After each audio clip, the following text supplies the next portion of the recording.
Yo, it's Friday night, 9 p.m. sharp. You know what time it is. Narcocop and Timothy hitting you with that Lambo energy. He's Mike by name, but the streets call Narcocop. Used to bust dealers, now he's busting long shots. Retired badge, now he's bad with the bets. Octagon fiend, cashing slips, no regrets. Friday night fight, Seki poured on ice. Lambo plays podcast, breaking down the price. Got parlays, KO, subs in round 3. Split decision magic, cash it like a G. Lambo plays, it's a wild parade. Long shots flying, getting that paid. Tim with impressions, Narco's got the locks. Whisper bet of the week, gonna shock your socks. Lambo plays, the odds go cray. Spin that wheel, it's a betting ballet. KO's a B round 2 or 3. Hit that split, cashing big LFG. Tim Troiano, lotion in hand. Tennis coach by day, fight fan of the land. Watching WMMA, yeah, you know the drill. Playing with himself, just joking, but still. Impressions fly, Katona in the house. Roses Jr. squeaking, Tim's loud like a mouse. Cornholio vibes, he's stealing the show. Narcos like bruh, but they still go toe to toe. Round 2 chaos, round 3 gold. Split decisions, bets unfold. Sake sipping, parlays lit. Lambo energy, never quit. Lambo plays, it's a wild parade. Long shots flying, getting that paid. Tim with impressions, Narco's got the locks. Whisper bet of the week, gonna shock your socks. Lambo plays, the odds go cray. Spin that wheel, it's a betting ballet. KOSOB round 2 or 3. Hit that split, cashing big LFG. Narcocop, Timmy T, Friday nights. Yes. Lambo plays podcast. Where long shots live large and splits hit harder. We out. We out. We out. What's up, everybody, and welcome to Narcocop MMA. This is the Lambo Plays Podcast, episode 138, UFC Nashville. I am your host, Mike, along with my co-host, Timothy Troiano. Timothy, 12 fights today, or tomorrow, I take it back. We got the heavyweight main event. Not the best card, to be honest, but there's some decent matchups. There's a lot of old folks on this fucking card, which is kind of weird. They decided to lump them all together.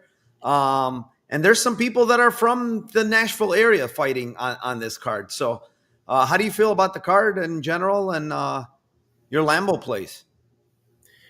I think that there's some good Lambo plays. I think there's a few that I like pretty good amount. I think this fight card kind of sucks, to be honest. I think it's going from like one of the best cards of the year to one of the worst cards of the year. I think Azura said in the chat, I'm definitely going to mention that this is up there on the AARP fight card of the year.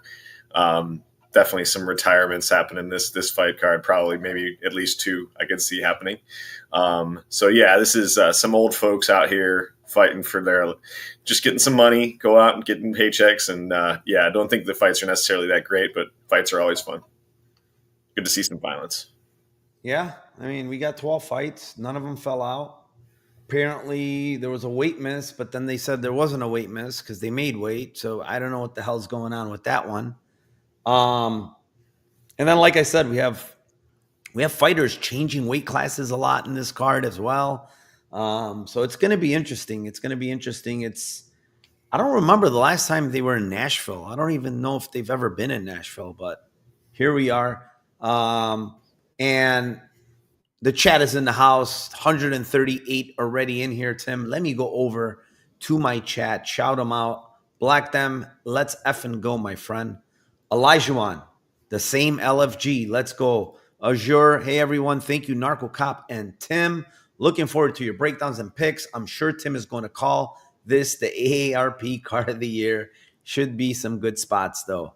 Daz Files, what is up? Hope you're doing better. I don't know if you saw it, Tim. Daz, my man Daz, that fucking dog fucked him up, but The guy's a trooper. He acted like nothing even happened. He's like, yeah, it's just a little bit of my finger. Who gives a fuck? Nothing to worry about here. So I hope you're doing better, Daz. Appreciate you, my man. Always supporting one of the good guys in the MMA community. Mushroom, what's up? He did type one less G though, so maybe it is the fingers. Yeah, that's right. Yeah. One extra G there. Do you think he got an extra finger? I don't. Maybe it's the surgery. You never know. Did they just give him 6 fingers instead of 5? Yeah, his video gaming has got to be going on point right now. All right, I like it. At least there was a positive from it then. Buster Jensen says next week, the next 3 cards are perfect for Lambo plays. Let's go, boys. Yeah, I mean the thing is, the odds have to be perfect for the card to be perfect. So we'll see. Maybe it will be, maybe it won't. DA07 says, I am so ready. Let's effing go, gentlemen. Dixon in the house. Narco Tim, did you all see your boy Alexander Romanov get stretchered out of the PFL?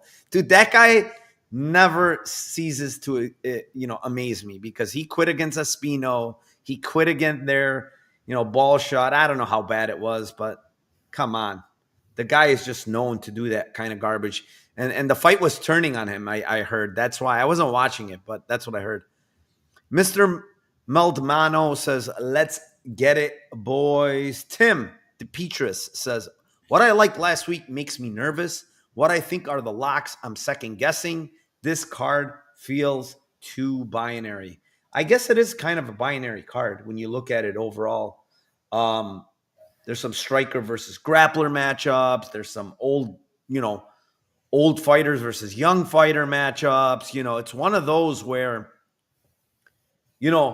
lines are dictated, I guess, on some of these fighters because they're old. Because if they weren't old, the lines wouldn't be where they were on some of these fights. So we'll see what happens. Bloomdog, and we're back. Thank you for joining, my friend. Felipe says, shout out to Narco and Tim. Let's cash some Lambos. Daily Dig, this week's Whisper bet is hitting, says Daily Dig. Jay Watt says, let's cash those tickets, fellas, and run the likes up. Philly Joel says, let's effing go. If Narco was in charge of the Epstein files, I bet, fuck yeah, that Epstein stuff is fucking ridiculous, dude. They're full of shit. These guys are all working together. That's it. I said that many times. I'll say it again. Luis said, good morning, everyone. Doing a shift while watching the show. Yes, my man. He's working and watching social. Props to you, my friend.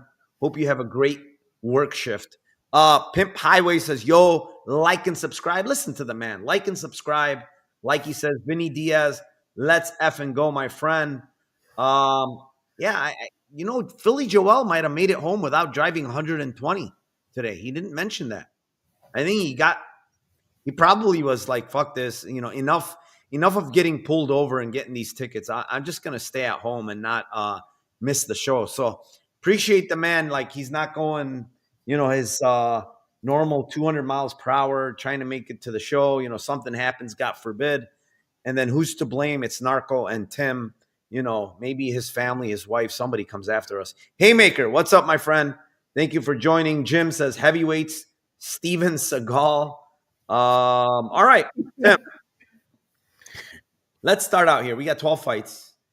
We're going to start out with your favorite fights. Hey, I'm sorry. I'm just dying because he said Steven Seagal. Have you ever heard of the Steven Seagal behind the scenes story ever? No.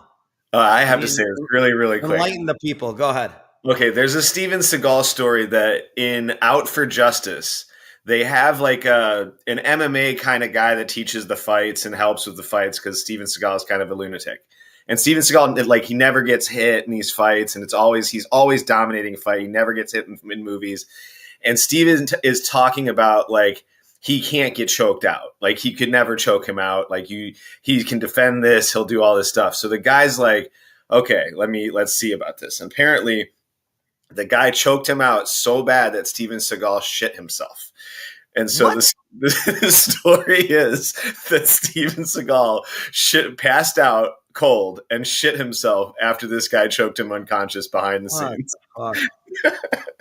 Jesus Christ, what a story. Oh, boy. Philly Joel says, I was going over 100 and saw two Coconut Creek police and I slowed my ass. I think they're watching me when I get off work. What the fuck? They're on Just when I thought this fucker wasn't driving 100, here we go again. He's fucking back to 100. Man, those Coconut Creek police must hate you. My goodness. You're fucking driving them nuts. Anyways, Tim, we're starting off. Lotion fight already. I don't know how much of it. Yeah, pretty, not bad for you. But Erin Blanchfield would have something to say if she was watching the show. I'll tell you that. But anyways, first fight of the night is in the strawweight division. It is the 7-1 Fatima Klene versus the 8-1 Melissa Martinez. Put away your lotion and give us a Lambo play here, Tim. Yeah, I mean, I think for me, I think the only way to go is Klene by sub here. Maybe I think I looked at the late round props. I think that they're kind of shitty numbers. I do think it's possible that she could get a ground and pound in this situation, kind of like last fight, but I just think the jiu-jitsu is the biggest edge for her. The grappling obviously is a huge edge. The money line is stupid. There's a bunch of money lines on this card that are, in my opinion, very stupid lines. This is a very stupid line. If she doesn't completely, I mean, we've seen this a bunch of times. I mean, we've seen this in Melissa Mullins. We've seen this in Alexeva. We've seen this in so many different fights where fighters just don't fight to their most optimal options and easiest plans and pass to victory. So, I mean, if Klene just wants to work on her striking, then this line's going to be kind of stupid. I still think she could win, but the grappling edge is gigantic. I just think Martinez is just a pretty fishy on the ground. So, yeah, I think Klene by sub plus 310, not bad by me. I think that's a pretty good look. Yeah. So Fatima Klene, like, I've always been a big hater of Melissa Martinez, honestly. I feel like, she's a karate striker. I honestly played her. We were at the fight against Alice Ardeline. Me and Sean Orb, we played her there. And, she comfortably won that fight. Fight should have been stopped, honestly, in round 3 with that kick to the body. But they called it a low blow, and then it continued. But what concerns me is that, Ardeline didn't really try to grapple in that fight. She tried to strike, and she couldn't deal with the footwork from Martinez. Martinez has very good footwork. She's got that karate background. She's a good kicker. I think she has decent stuff in the clinch, like knees and stuff. She's not bad. The issue for her is I think she's a weenie. By the way, can girls be weenies, Tim? Is that possible? Yes. Yeah? Okay. So, well, then she's a weenie. And in the clinch, Yanez is just like mounting her, beating the dog shit out of her when she's in full mount. Then you see Elise Reed, Elise Reed takes her down, kind of does what she wants in round 3. And I just feel like physicality-wise, it's not there for her. And the other thing is, like, when I'm looking at her, she just looks so, like, tiny, bro, like skinny and, like, just no muscle, really. And on the other hand, Fatima Klene, you see her at 125, and she's holding her own against the big, strong, like, Jasmine Jasdavicius, who a lot of girls have trouble with in the grappling. Yes, Jasdavicius out-grappled her. Yes, she did. But she had her moments in that fight, Klene. And honestly, Klene, as much as she's a BJJ girl, her background is actually from Muay Thai. She's a Muay Thai girl, and she's got good Muay Thai striking. I think her striking is actually really good. She's got the power edge here, in my opinion. She's got more power. She's got more physicality. She's got the better grappling. I would say Martinez is like better footwork, maybe a little bit faster, stuff like that. But I really don't see like Martinez winning this fight. Like it's hard for me to envision her winning this fight because of the physicality edge. Eventually, Klene's gonna get to her. She's gonna get to her, and when she gets to her, that's where I think Martinez is gonna have a lot of trouble in the clinch, man. She's gonna get kneed. She's gonna get taken down, and once she's on the ground, is a huge, huge edge for Fatima Klene. Now, Fatima Klene, the thing that worries me is that she she definitely likes, KO over submission. She loves to ground and pound, knees, elbows. I'm sorry, elbows, punches while on top. But Martinez, like against Giannis, she was taking a lot of shots and she never once like stopped moving. I feel like it might be that scenario, but she's going to start moving and put herself, I think, in a submission. So I'm with you, plus 310. I don't want to choose between round 1, round 2. I think it honestly could happen any round, Tim. It literally can happen any round, in my opinion. So plus 310, I think she wins here pretty easily, to be honest. The line's insane. The line's, minus 1,500 currently on Bet Online. And plus 850. You really don't see these kind of lines on, WMMA very often at 115. But here we are, minus 1,500. I feel like every week lines are ballooning more and more. Am I like seeing things? Because like a couple weeks ago, they said that was the biggest line ever. Who was it? Minus 2,200 or whatever, right? It's the biggest line ever. Here we are a week later in WMMA, and it's minus 1,500. Like, yeah, it was Smith versus Price, right? Correct. Yeah. And now here we are again, minus 1,500 in WMMA, where there's, in men's MMA, you can kind of justify it more because there's more finishing upside, right? These guys are stronger. They can finish more. In women's MMA, it's harder to justify a minus 1,500, right? Because I think if you look at the fight, it's like, what is it to go to distance here? It's plus 105, minus 105 to go GTD, right? So then when we look at it, it's like 1,500. How does this 1,500 work where she covers this price if the fight goes, right? So don't you think it's, like last year, I think it's like a connection to last year. This year's completely different from a money line standpoint, but there were cards where all the favorites won, and you get these guys that the parlay boys that are doing like 7 to 12 leg parlays and with money lines. And I think last year the books were just starting to put like minus 250s at starting them at like minus 400s to protect against that. And then this year there's been so many more dogs, especially bigger dogs, that have won, but I just think they're still doing the same thing. I just think that they're making you parlay these guys together, and they're seeing that who they think is going to win, and they're just like, all right, we're making it $1 to $2 priced heavier to make people take action on the dogs. Yeah, it's very possible. I don't know what's going on, but these lines are insane. They're literally insane. Philly Joel says, I think I'm going Klene and over 1.5 parlay and Hard Rock for 1.5. What's the price on that? Over 1.5 and Klene. What would be the price? Okay. Also about picking your spots. Haymaker hits this on that. Pick the like button on here. Yeah. Well, can you guys pick that instead of just picking your? How about you pick your spot and hit the like button? How about that? But yeah, let's move on here. Fight number 2, Tim. It is in the lightweight division. It is the 11-3 Mike Davis versus the 8-2 Mitch Ramirez. And, Mike Davis, lots being said about his last fight. He didn't look great, right? Early, he looked like something happened. His knee buckled, or I don't even know what that was. But then he pulled guard, right? It looked pretty bad against Ziem. Ziem was easily out-grappling him.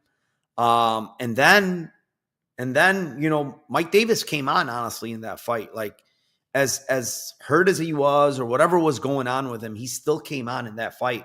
And shout out to him. He had that calf slicer on, and I was watching it. Like, I'm like, dude, how is this guy not tapping? We were all on live, and we're like, how is this guy not tapping right now? His leg looks like it's torn up, smithereens his knee, and the guy wouldn't tap, and he's obviously very flexible, or what the hell happened, I don't know.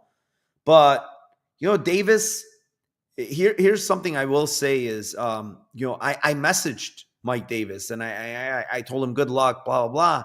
Sure enough, he responded to me. Very nice guy. He responded, and in a way, I was kind of asking him, like, what's up with this Lyme disease, right? Like, I've heard rumors about it, but you've never actually came out and mentioned that you had Lyme disease, right?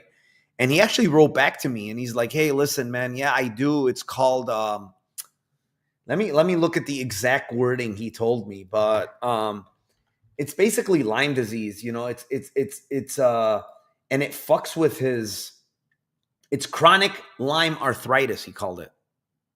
And so what happens with that is he said it gives him neurological problems. So maybe his nerves in his knee gave up or whatever happened there, right? Something happened to him. And apparently he was also injured going into that fight. He had an injured bum knee. And so that doesn't help, you know, all these things. And, you know, you go into a fight against a good guy, a young guy that's looking better and better. That's what happens. But like when I look at Mitch Ramirez, you know, he's a guy that's moved down from 170 to 55. Apparently he had some kind of heart surgery in October. I can't for sure say if it's true or not, but I heard from somebody in our Discord say that he had heart surgery in October. So he did pull out of his fight in April. I think that was because of a broken leg, toe, something. But when I look back, Tim, at the Thiago Moises fight and how easy and free those calf kicks were, and honestly, how easy he got takedowns too, Moises. He got takedowns pretty easily. And I don't think Moises is a great wrestler. Like, when I compare Davis to Moises, I think Davis is way more skilled than him, right? Outside of just pure jiu-jitsu, I would favor Davis easily in that fight. You know, he's tougher. He's got better cardio. You name it. He's just better MMA fighter. But with all the injuries and stuff, you know, that's the issue for Mike Davis. But he's still a minus 1,200. I think he goes for a sub here. He talked about an interview how he's looking to go for subs and you know, training a lot of different submissions, and he's very, very sneaky, he said, with my subs.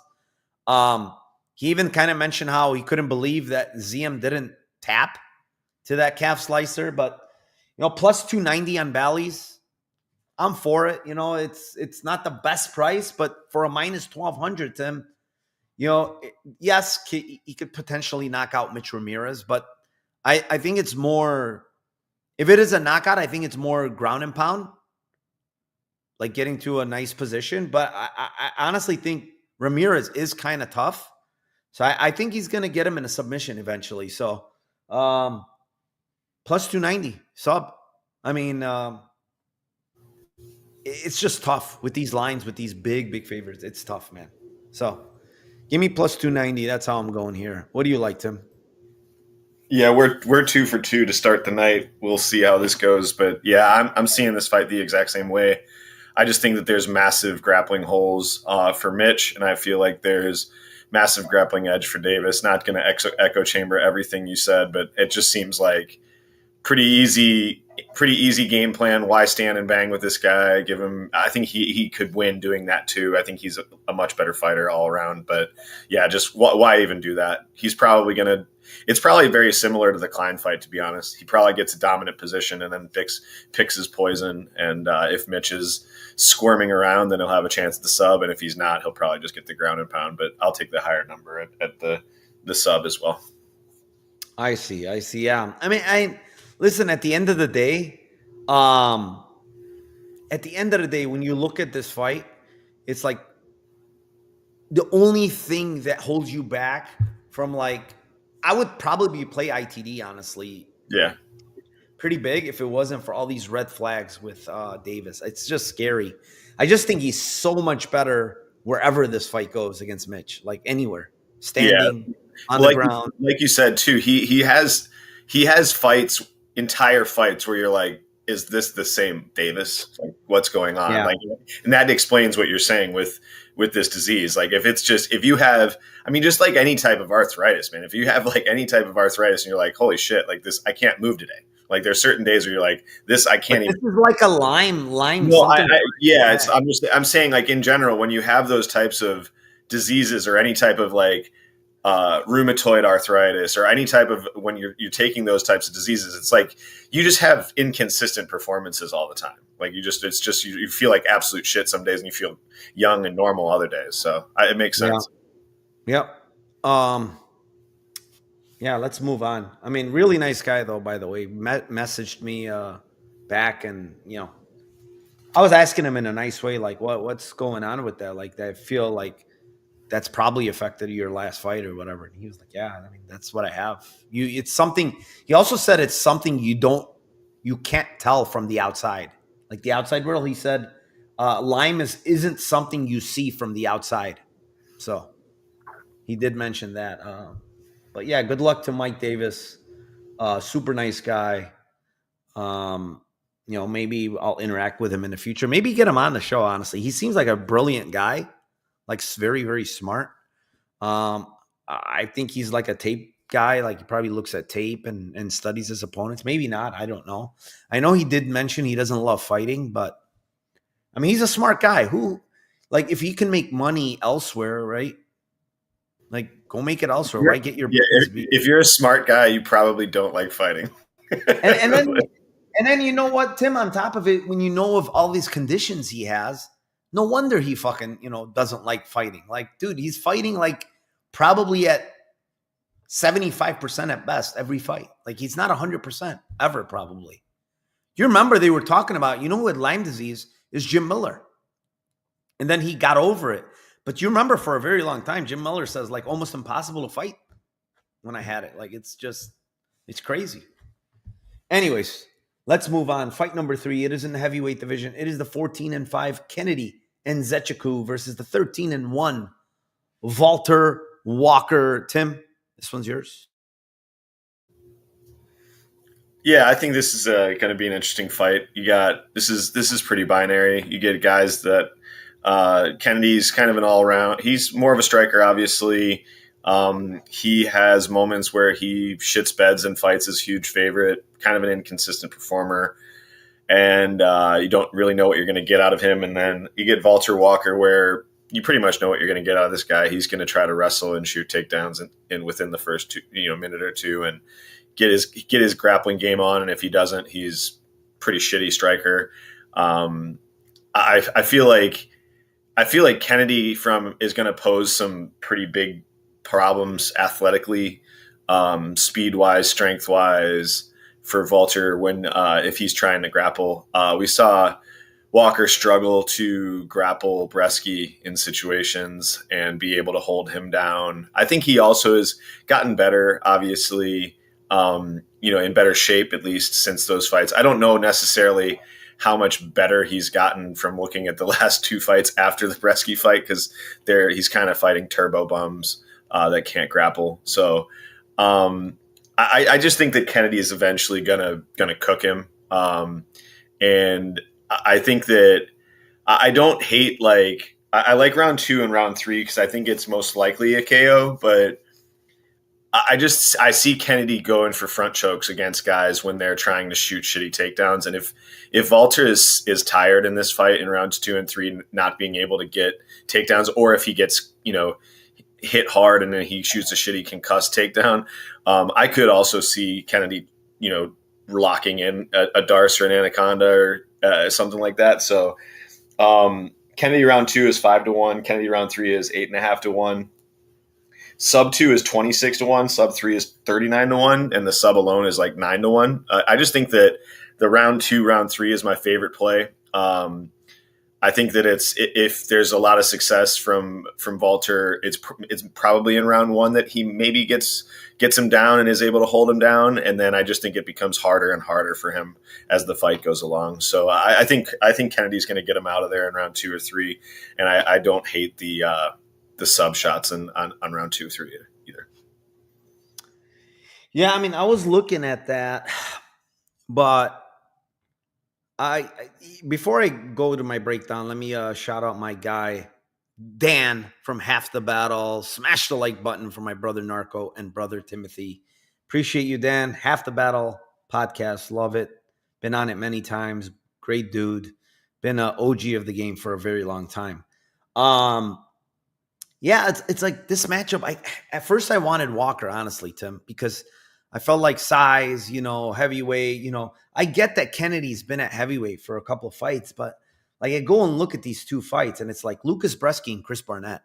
What do I make about, from those 2 fights? Like two of the worst fucking heavyweights out there.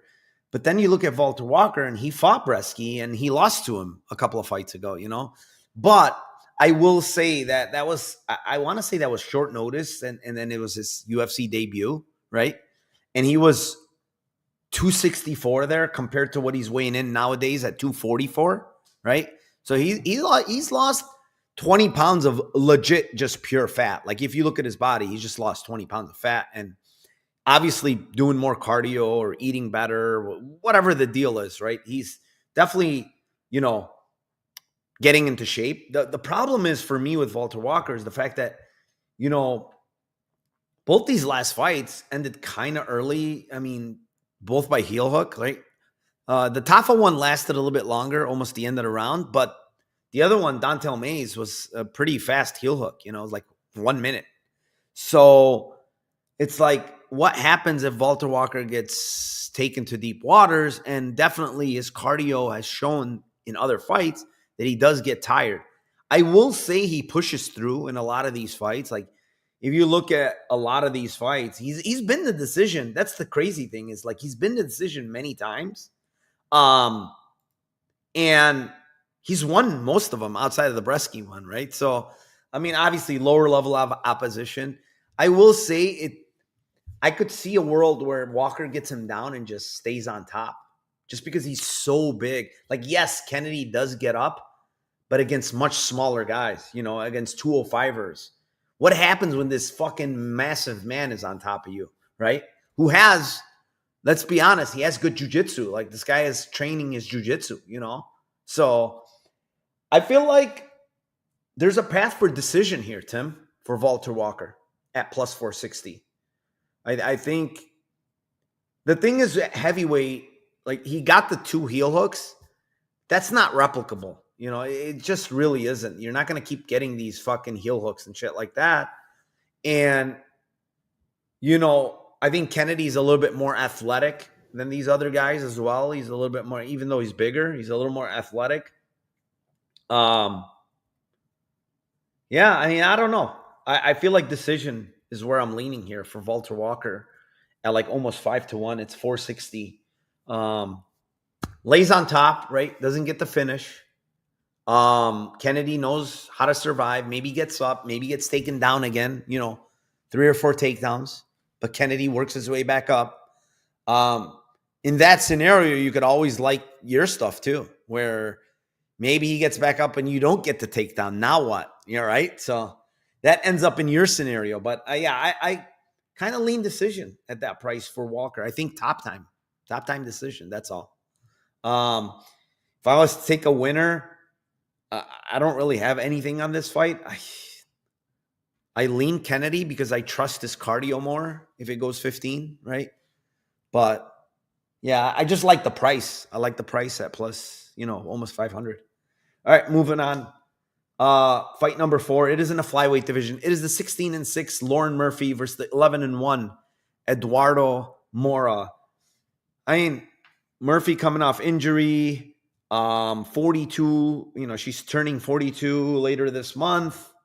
She's been out for over 2.5 years. Retirement fight. I mean, she's clearly said it. She's put it out there. This is her retirement fight. She's looked god-awful in her last fight against Jessica Andrade. Was she getting hit a lot? Sure, but her striking looked awful. She looked robotic. She was very slow. Physicality maybe wasn't even the same in that fight. I really don't know what to think of that fight because she looked very, very bad. Eduardo Mora, on the other hand, you know, I think 25 is very good for her, in my opinion. Like, 15 is an awful weight cut. She's a big girl for 15. I think that was in part to why she gassed so bad in the fight against Denise Gomes. I think she looked a lot better in the Hardy fight, right? Her cardio-wise. So I think she's the faster girl, even though, you know, her striking is not great. I think she's going to be faster. She's younger, a lot younger. You're talking about 31 to 42. You know, it's 11-year age gap. But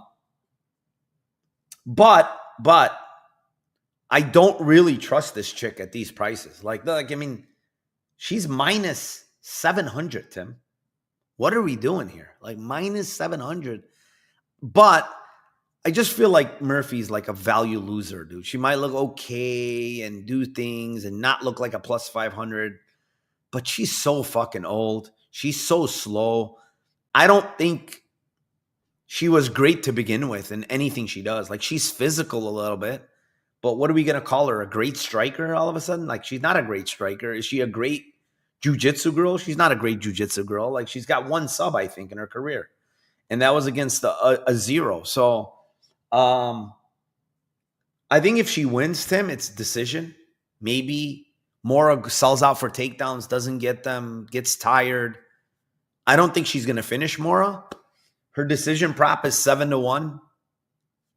Her money line's 5-1. That's the issue I have giving out decision. Like, might as well play the money line and sprinkle decision, right? So, yeah, I mean, at the end of the day, I lean on that, like, as my Lambo play, but I don't think she wins, honestly. I think Mora wins. I think Mora wins by decision. It could be a KO. Honestly, it really could be a KO.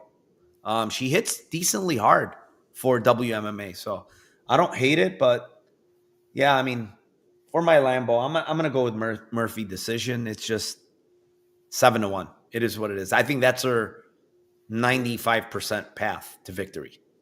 Tim? Yeah, I just think that this, I mean, I get that she's super old and I get that she hasn't fought in like forever. And I get that she's retiring, which are all just absolutely legitimately gigantic red flags. But this money line just doesn't, this makes zero sense. Like, Mora is not a fighter that you can rely on unless she's fighting like a Montserrat Ruiz, you know, like where you're like, okay, this fighter can't defend takedowns, can't get off of her back, and she's just gonna maul her. So if you get people that are absolute fish on the ground that have no wrestling, okay, then you can make her potentially, you know, minus 400, minus 500 favorite.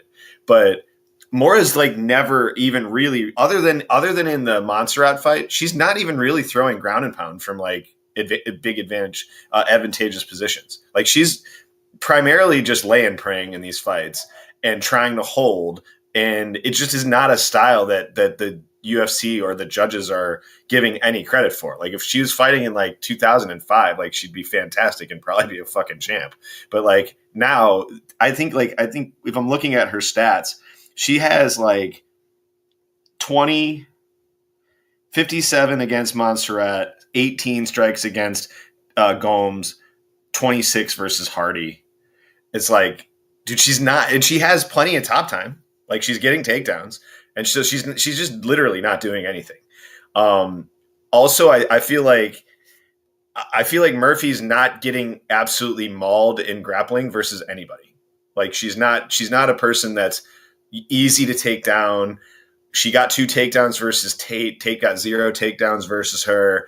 She's not historically like somebody that is physically weak. And like, it doesn't have good wrestling. She's a black belt in jiu-jitsu. I agree with you that she's not normally like offensively hunting for subs, but defensively she knows how to defend sub positions and she knows how to stay safe on the ground. So I feel like defensively she can stay safe if she does get taken down. But to me, this is like a clear decision and split for Murphy at 7-1, 18-1. And like you said, I mean, like, the money line being 5-1 is like, you almost don't want to get greedy. Maybe the better play is she gets taken down in round 1 and you get like 8-1 and then you have every option. But if she wins round 1, then you're screwed there.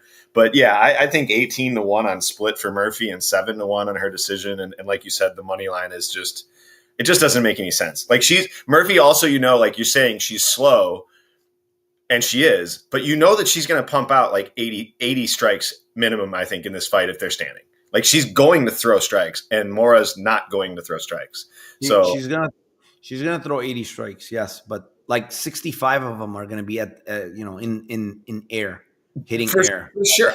I think she's gonna throw 160 strikes, but it's like you're saying, 80 but or 120 hit the air. Yes. Yeah, and that's what I'm saying though. But how often do we watch these fights where Vanessa Demopoulos goes out and wins fights like that? And you're just like, she did not win this fight. You watch somebody that spams shit volume versus somebody that does virtually nothing and is just clinching and trying to get takedowns where they're laying praying.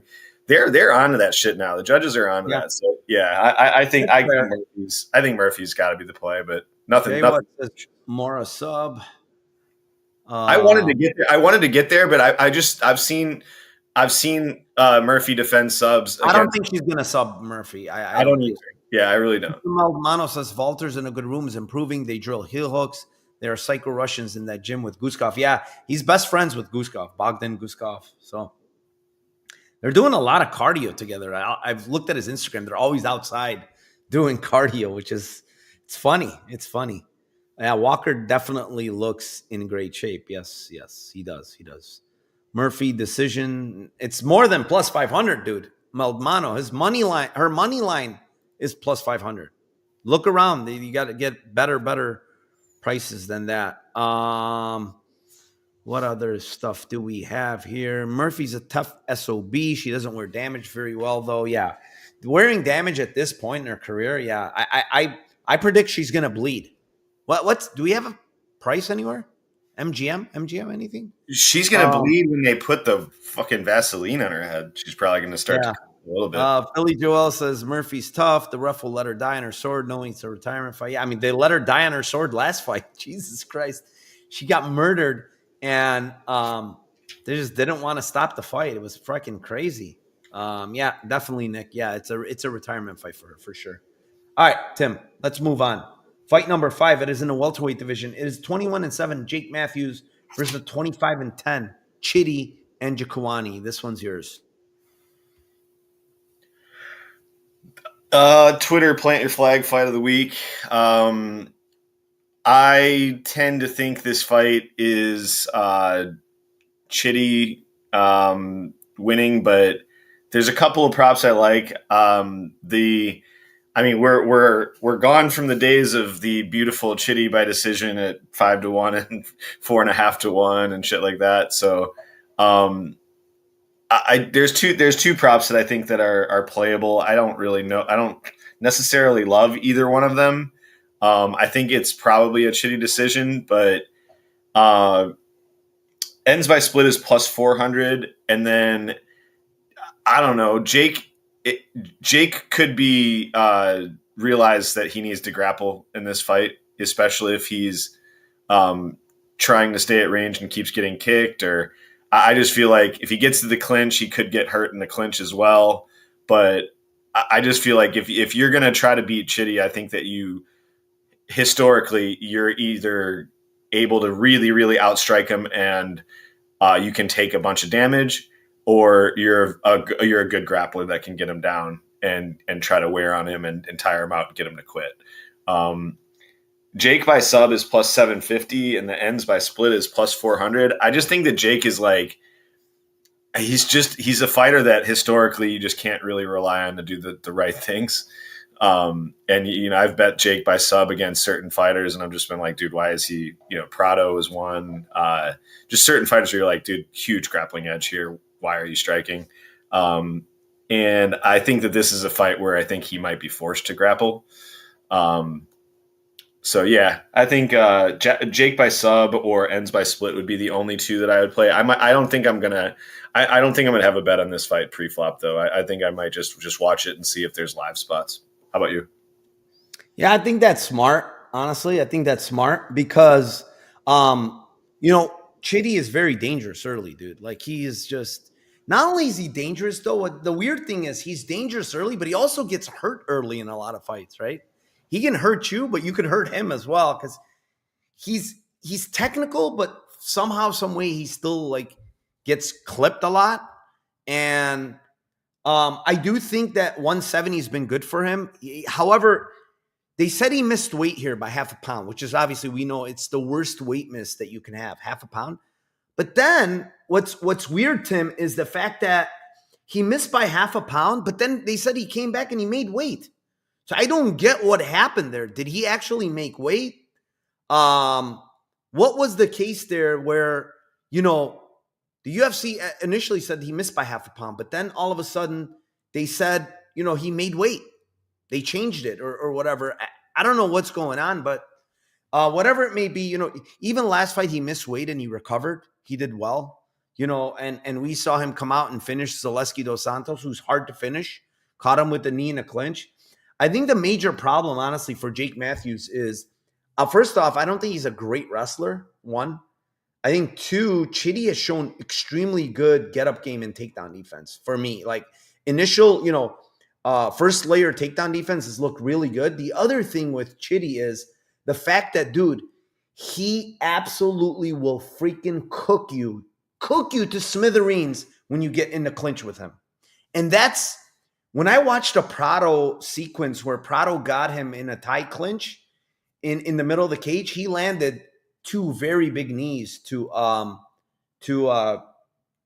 Matthews, like big knees. But Matthew blocked him. I just didn't like, because Prado's coming up in weight, Prado was coming down in weight. He kind of didn't look good, Prado, to be honest, at all in that fight.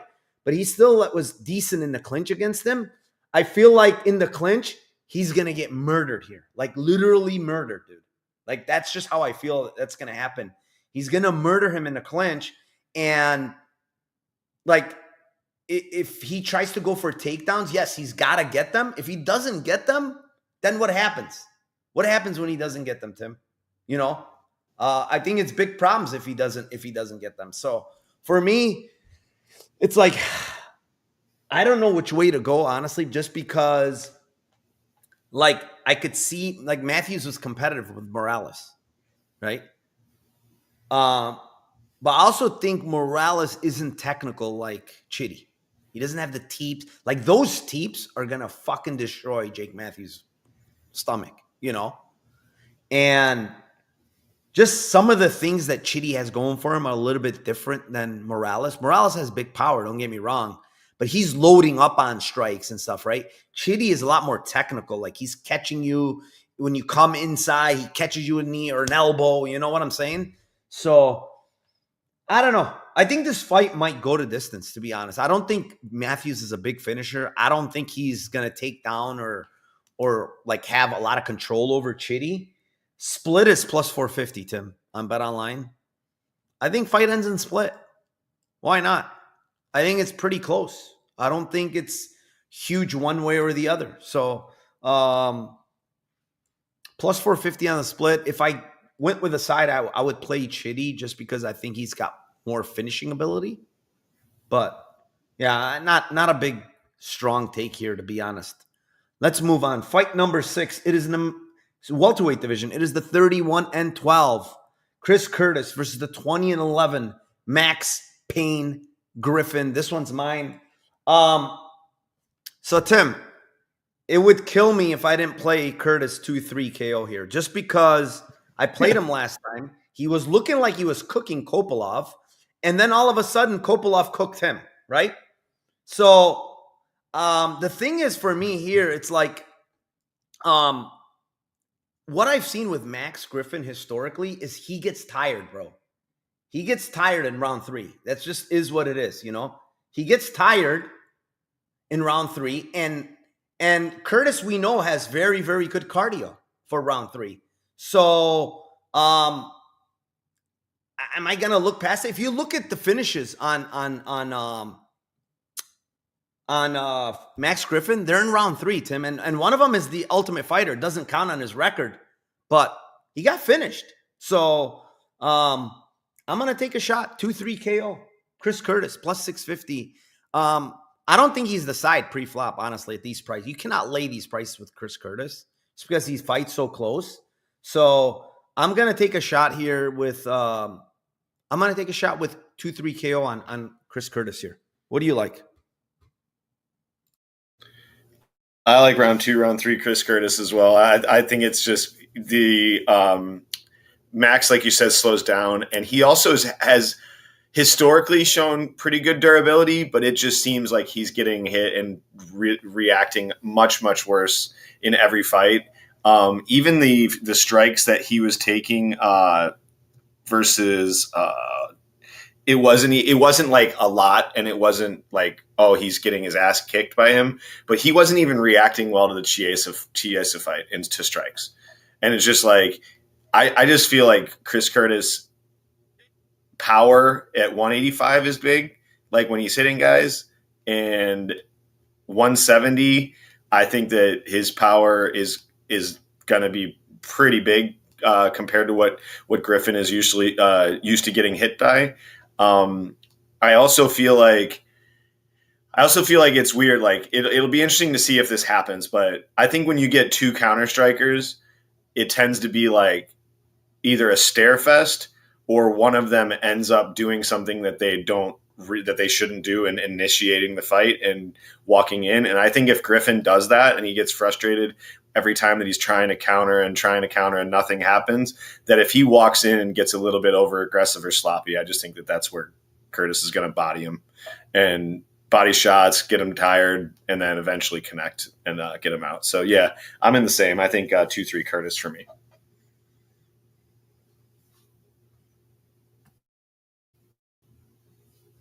All right, let's move on. Fight number 7. It is in the heavyweight division. It is the 6-3 junior Tafa. Sorry, light heavyweight division. I take it back. 6-3 junior Tafa versus the 10-5 Tucos. Tim, what do you got here? Light heavyweight division. Junior Tafa reinvented himself, by the way. Yeah, he's got abs. He's got abs now. You never knew. He's going the full vegan diet. Yeah, I mean, this fight is the classic vote on a giant douche or a turd sandwich for me. I have bet against these guys in, I believe, every single fight I've had props or bets against these guys.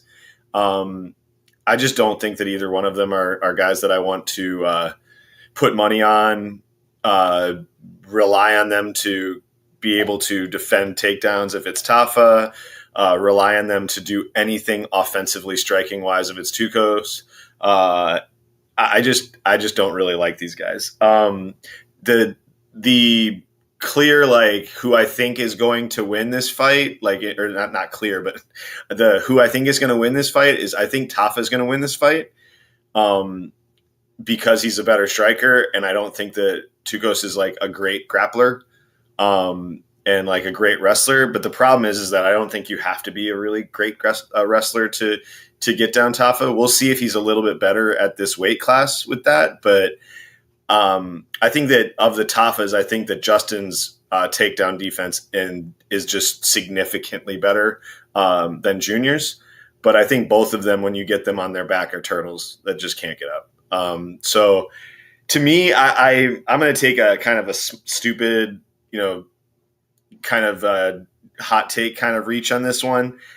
I just think that even though he's been finished in like 70% of his losses, I think Tucos can take damage, and he's going to get hit. And I think that if he can survive like the first 7 minutes or 7 minutes of this fight, I think he just gets his ass beat, but survives. And I think that the punches then from Tafa are not going to be coming with near as much steam. And I think that Tafa gasses pretty bad in a bunch of the fights that he's at. Maybe he's in better shape this time, but I'm going on predictive data, and on the predictive data, he has shown that he gasses hard.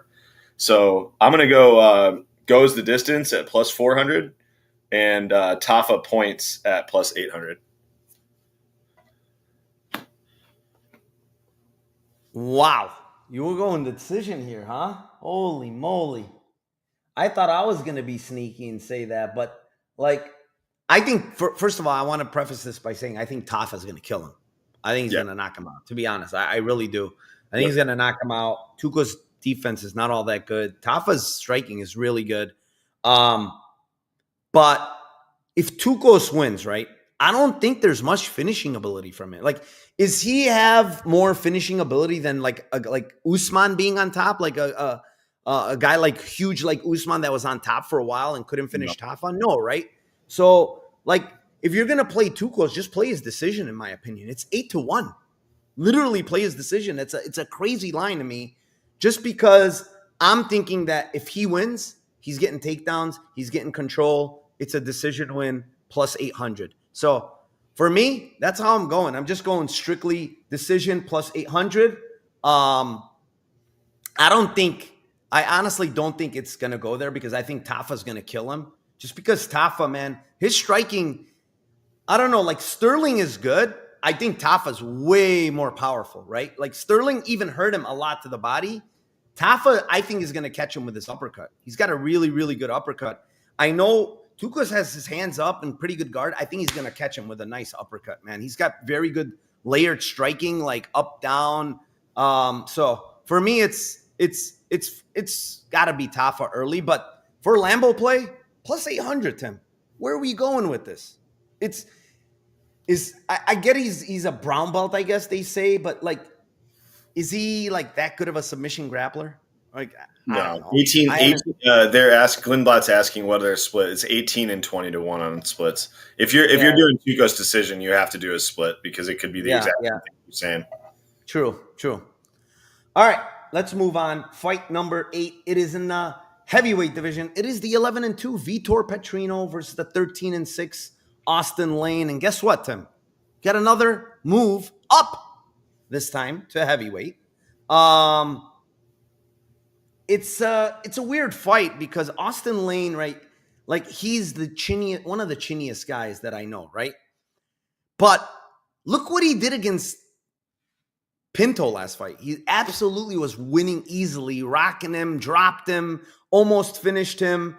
And then all of a sudden, he does something, gets hit, knocked out, right? So it's like, do I trust fucking Austin Lane to come out and do the right thing? No. Do I trust Petrino to do the right thing? No. Because, he probably should, honestly, in my opinion, grapple here. I just don't know how it's going to translate for him to go to heavyweight. He looks thick. He's strong. But he's just, I don't know if he's a true heavyweight, dude. And maybe he is. And he's facing one of the worst heavyweights, to be honest. It's a good match for him. But I like this fight. It's an interesting fight. But I like submission here for Petrino because it's 10-1, dude, on Hard Rock. How is that possible? Like, if he's anywhere near smart, he's going to take this fight to the ground. He's the way better submission grappler. And I know the other guy's a football player. He got taken. But look at the guys he's taken down, right? Guys that are zeros on the ground. He's not going to attempt takedowns here. He's the one that's going to probably try to defend. And he honestly hasn't really. If you look at the Juan Adams fight in he was getting taken down. Juan Adams is just not very good at jiu-jitsu. I'm not saying Petrino's the best, but I do think he's a black belt in jiu-jitsu, right? So what for me, it's like an easy bet, dude. It's an easy bet at submission at 10-1. Shouldn't be 10-1. Yeah, this guy's chinny and he can get knocked out. I agree. But Petrino just got recently knocked out, right? Cold. Bad. Maybe, just maybe, he's like, hey, you know what? I just got knocked out cold. Fuck this. And now I'm at heavyweight. Maybe I'm going to start grappling. I have a big edge when it comes to grappling, right? Why not grapple here against this guy that Austin Lane, I can almost guarantee you is a fucking garbage off his back. So, yeah, I mean, give me Vitor here by submission at 10-1. Yeah, with these really, really crazy lines, it's really hard to find props, and I think that this is why you and I have like been on the same props. I think like 5 or 6 times already tonight. Like I think that that's the only one that I could see. I think it's probably honestly going to be a KO, but the KO 1 and KO 2 are lines that are trash that I can't give away. But I think that he's probably going to knock him out, and just because of how wild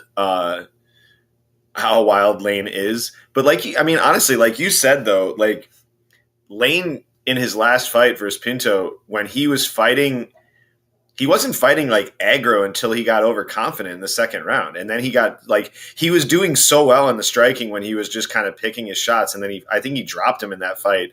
And then we're like, holy shit, what just happened? I mean, honestly, if you're on the Lane, aren't you on like KO 1 at like 20-1? Like if you're doing him, like, isn't that the play really? Yeah, probably 10. Yeah. I mean, yeah. Because he's not subbing him. Him winning a decision. Him winning a decision or subbing him to me is like just not. I really think decision is possible. It's possible.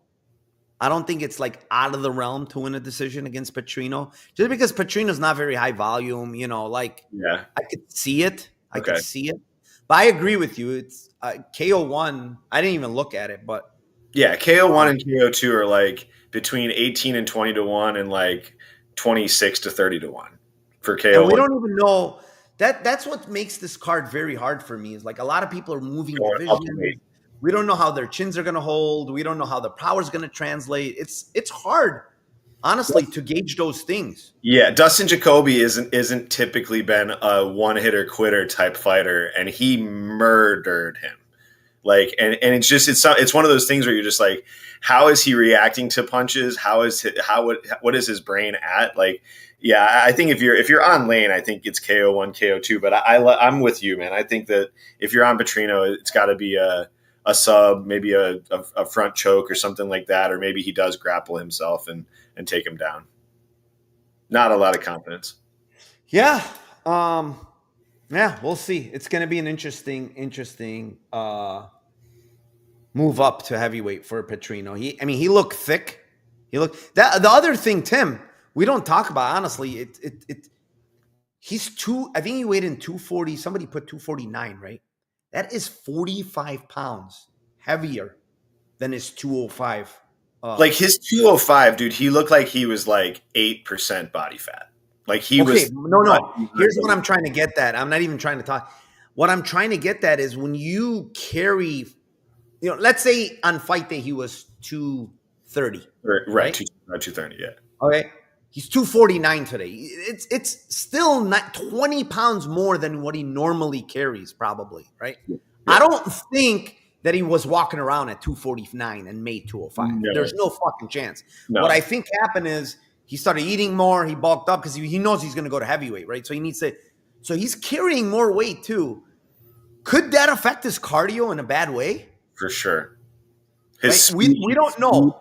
Yeah, his speed and athleticism. For sure. We don't know. We really don't know. That's why I hate these fucking, moves up, down. Like it's not easy to gauge how these guys are gonna look when it comes to going up to heavyweight. Yeah, I mean Petrino, he's not small. I wouldn't say he's small. What you mean in stature? Yes. Is he 6'5"? No, for heavyweight. But he's very, very dense and thick. So I wouldn't say he's small because he reminds me a little bit like Almeida. But he's even thicker, I believe, than Almeida. He's thicker than Almeida. Almeida's, I think, taller than him, if I'm not mistaken. Yeah, Almeida's just like, he's a little bit taller, but he's also like, his body fat composition is way less than what Vitor has to get up to that point. Oh, I also want to mention, this is important to mention, actually. I was looking through Austin Lane's stuff, and he did this camp at ATT. So he's got some decent looks over there for him, as opposed to, he was somewhere in Florida, somewhere else, like that little gym or whatever, where what's that lefty striker from Florida that got shot at on video? Fuck, what's his name? The UFC fighter. He got shot at while going to his car. There was a video of it. Can't remember. My chat's gonna give it. They're gonna let me know pretty soon. But yeah, he's from that same gym. It's kind of like a shitty gym, to be honest. I don't think, especially being in Florida. All right, let's move on. Fight number 9. It is in the featherweight division. It is the 18-6 Nate Landwear versus the 20-11-1 Morgan Sharie. No, not Dumas. Sorry, not Dumas, Elijah. It's the other guy. The guy that fought the Canadian Series City. He fought Series City in that bloodbath. The lefty. The boxer. God, why can't I think of his name? What's up, Liam? Liam is in the house. What's up, my man? Hey, fellas. Hope you had a great week. Ramirez? It's Ramirez? Not Ramirez, but it's close. It's close. Okay. All right. Tim, before you give your thing out, I have to give some credit to my guy here. Dash Files, $10 fine for not listening to Narco. Say Pantoja sub in the cheat notes now. Always listen to Narco. Appreciate you, my man. Das Files, $10 dono Thank you very, very much. Appreciate you. Ramon Tavares, Tim. To Ramon Ramon, Tavares. They're in the same gym. I had Ramirez and Tavares, and I had them. Yeah, like, yeah. I said it's close. But great. My chat, dude. I'm telling you, my chat always fucking comes through. They know their shit. Narco's getting dementia, so he can't remember fucking shit. So he's got issues, but my chat's always there to save me. So shout out to them. All right, Tim, what do you got here? This fight is like interesting to me because I think that the better fighter, from a skill standpoint, is Morgan, but I've cashed going against this guy because I say the same thing every time I watch his tape. I'm just like, yeah, dude, dude's very skilled. He's a lot of times a better athlete than his opponent, more well-rounded than his opponent. And then you just see the guy just not do anything for minutes at a time. And you're like, what is going on here? And this guy is, everybody knows this guy's like, he wins one decision, he loses two. Like loses 9 split decisions, and like, or not, he doesn't lose 9 split. He goes to split decision 9 times in his career. And he's basically like just a guy that if you're betting on him, you're screaming at the TV, just going, what are you doing? Like, you just throw more strikes, grapple, whatever it might be. And you're constantly pissed at yourself. And now here we are again with him versus Nate. And Nate's kind of older, and Nate, his last fight, I mean, honestly, did not look good at all in his last fight. And I was honestly more like, I was impressed by the performance of his opponent, but I was also like, dude, him getting out grappled and just fucked on the ground in that fight was really surprising to me. That normally is something that just doesn't happen with Landwear, and that seemed just way too easy. So maybe the drop off at his age and all the damage that he's taken in the wars that he's been in is finally catching up. That being said, like, dude, to me, it's like never like Morgan Sharie minus almost 3xx money line versus a skilled fighter. So I think that it's probably going to be a Morgan win, honestly, but I think that you just got to bet the trifecta with Nate here and hope that he fights close and can just spam a ton of volume and take some damage and do his thing. So ends by split is plus 400. Nate by points is plus 450. Nate by split is plus 1200. I just think you just got to go with what basically has been happening in a lot of these Morgan fights, which is he fights closer than he should, and he's a better fighter than a lot of guys, and Nate's going to bring the fight to him. Nate's in his home state, and maybe he gets some fuckery here. So, yeah. Yeah, I mean, listen, do I think Morgan Sharie is very skilled? Yes. I think he has pretty much all the attributes to be a very good fighter. I think he's a very good striker. He has good striking. I think he has good grappling skills.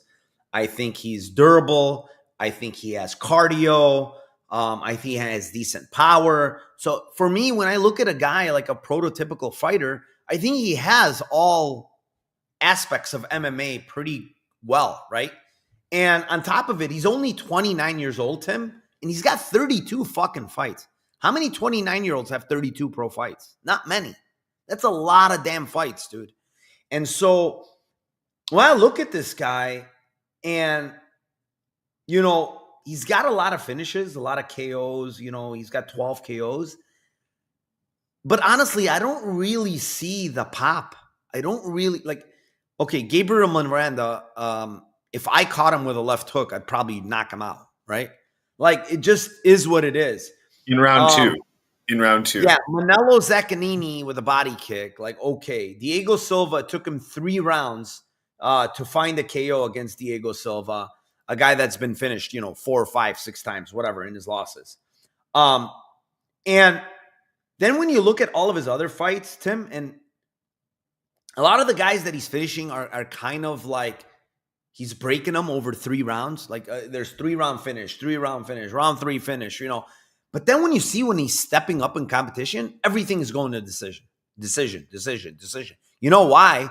It's because he's super durable himself. I think he's very durable. Even though he got dropped against Wood, I think he kind of got flash knocked down. He's a hard guy to finish, in my opinion. And then when you look at the decision, Tim, and I get it, he's losing to good guys. Paul Hughes, Vucinic, Mariscal, Nathaniel Wood, Saladin Paranese, Ruslan Kazmurzaev, whatever that guy is. I mean, he was a 2-0 Russian that didn't even fight again. Soren Bach, he's losing to decent guys by decision, good guys. But dude, he's 5-10 in decisions for a reason. Like, it just is what it is. He's a guy, like you mentioned, that has all the tools for me. I think there's two things lacking. Volume, like you mentioned, he's trying to be too perfect, right? And two, most importantly, I think it's up here. It's fight IQ. It's maybe not fight IQ. I think it's just something to do with his head, his mental game. When things maybe don't go his way, he seems to not fight correctly. He seems to not do the right things. He seems to not grapple when he has to grapple. He seems to not strike when he needs to strike and do the opposite, right? So the thing with Landwear, Tim, I went back and I'm like, man, this line just, at first I thought it was easy Morgan Sharie. But when I dug into tape, I'm like, no, I just, like you mentioned, I can't bet this guy minus 280, right? But Nate Landwear, it's just a reoccurring theme in every fucking fight. Round one, Landwear's wobbled. He's all over the place. He's hurt. Listen, every fucking first round, it's crazy. Like, the guy needs to get hurt to start fighting. It's probably in his head, honestly. Like, rock me. Kick my ass. Kick my ass and see what happens, right? Kick my ass and get me mad so I can start fighting. I literally. Yep. Because when you go back and look at all these fights, dude, it's literally the same shit in round one every time. And some of them, obviously, he got finished. Herbert Burns finished him. Julian Erosa finished him. But, Duho Choi hurt him in round one. Jamal Emmers hurt him in round one. Dan Ige dropped him. Austin Lingo, I don't think so. But David Onama beat the brakes off of him in round one. Ludovic Klein hurt him in round one. Like, bro, it's every single fight. And it's like, to me, why the fuck would you play Nate Landwear pre-flop? Like, he's probably going to get hurt somehow in round one. Again, right? Because he needs a wake-up call. And then you can get him at plus 600 after he gets dropped and Morgan doesn't finish him, So I'm taking a shot on Landwear decision here. I think he's very live to win it. We see this guy that doesn't win decisions. He's 5-10, guys. He's 5-10 for a reason. Nate Landwear, on the other hand, yes, he loses decisions, but he's 7-2 in decisions. You know why? Because he has a lot of volume, and he'll keep coming. He's a dog. Now, last fight was a little bit concerning because he got his absolute ass kicked by fucking Duho Choi. But, I just think Duho Choi is way smarter, and he looked incredible in that fight. Maybe it was because Landwear looked shot. I don't know. But, UFC's trying to throw him a bone here, man, fighting in Nashville. Like, this guy's been on the road, Ryzen, Japan, you name it. This guy fought all over the fucking world, China, Russia. And all of a sudden, he's in the UFC. He's had some fights. Now they're like, you know what? You give us bangers every fucking time, Nate. Here you go. Fight at home. Fight at home. And I think, is it me? Or do you think this is a fighter that actually thrives with the crowd? Like, do you not think that, you remember the fucking Onama fight? He's like waving him on. Like, instead of finishing Onama, he was like calling on the crowd. Like, dude, go finish him. So he does have fight IQ issues. I don't even think it's fight IQ. I think it's straight up IQ issues with Nate Landwear. He's just taking too many punches. But yeah, man, I mean, plus 480 is a lot. Joel makes a very good point. It's a good point. I agree with you here. Sharie has decent leg kicks, and Nate absolutely gets his leg kicked off a lot in a lot of fights. But he's so tough, dude. He's so fucking tough that he's going to keep coming. So, Yeah, like you said, though, I mean, like, Did we pause it? I don't know. no, yeah, like you said, I mean, I think Sharie should win. I mean, like, he should win this fight, but I just think that he should have won a bunch of his last fights too. So, like, and he should have won a bunch of the fights that he had in regionals. So I just think that, I agree. yeah. I agree. All right, let's move on because we beat that fight up pretty much. Fight number 10. It is in the featherweight division. It is the 23-9 Calvin Kedar versus 17-5 Steve Garcia. I like Kedar here, man, at plus money. When I look at it, I don't think Calvin Kedar should have been plus money in this spot. Like, I get the fact that Steve Garcia's on a win streak, Calvin Kedar's on a losing streak. I get all that. Calvin Kedar's a bit older. He's 37. But listen, let's not act like Steve Garcia is a spring chicken or he's some prospect. The guy is 33 years old. People, I don't know if they realize that. Like, he's not very young himself, right? And quite honestly, the guys he's beating, bro, it's just like Shilan Nurdembeki dropped him. Okay, fine, he beat him. Mel Costa, okay, good win. But Mel Costa wants to grapple you. And when he got up, he absolutely obliterated Costa. Sung Woo Choi got in swinging contest. We know Sung Woo Choi has no chin. Kyle Nelson, he was actually had his back and everything, Kyle Nelson. Had a success against him. And then he melted after he fell off. But then when you look, man, like Mahashate absolutely cleaned him up with a right hand. Pull back right hand, step back right hand, whatever you want to call it. And you just put him to sleep. Anaveros dropped him. This guy's prone to be hurt, but I think he is tough. I don't think it's easy to finish him, even though Mahashate, I think just the pullback was just a clean one right on his chin. He didn't see it coming and he dropped him. But this is a different matchup than all these guys, man. You got a guy that's very durable in front of you, very good cardio, ton of experience, fought at the highest level, very good boxing skills, definitely the better striker of the two here. Garcia is very wild defensively, man. He's going to get hit in this fight. Maybe he doesn't get finished because I think he is very, very tough. And I think he has good cardio, to be honest. Like, watching his fights, like, he's actually got pretty good damn cardio. I think it's Kedar decision, man. 5-1. I can't believe that line, honestly. 5-1, Kedar decision. If I told you this fight goes to decision, right, Tim? Just goes to decision. Who do you think wins? Honestly, like, just who do you think wins if I told you this fight goes? 100%, 100 out of 100 times. I think it goes into kind of what is my break. I think it's very, very close. Probably a little bit. I think if you're talking right now, I think it's very close. Like, it's probably 55-60 for Kedar, and like long term or all the way. I think right now, I think it's closer just because Kedar historically is not great in decisions. Like, he gets hit a bunch, and he isn't like a guy that if the fight goes a lot of times that you're seeing. Like, time out. He's fighting. I have to say no. I have to say this because I know I've heard people saying this, but look at his losses and decisions. That's he's fighting killers. He's fighting great fighters. There's no doubt about it. And like for instance, I don't count Aljamain Sterling, right? Like, body triangling him, backpack. Sure. Like, that's not in the cards here. For sure. Opinion. But like, right? Zalal was just dancing around and way faster than him. And again, that's not a sequence here. It's not going to happen here, right? I think the closest comparison is probably Josh Emmett, right?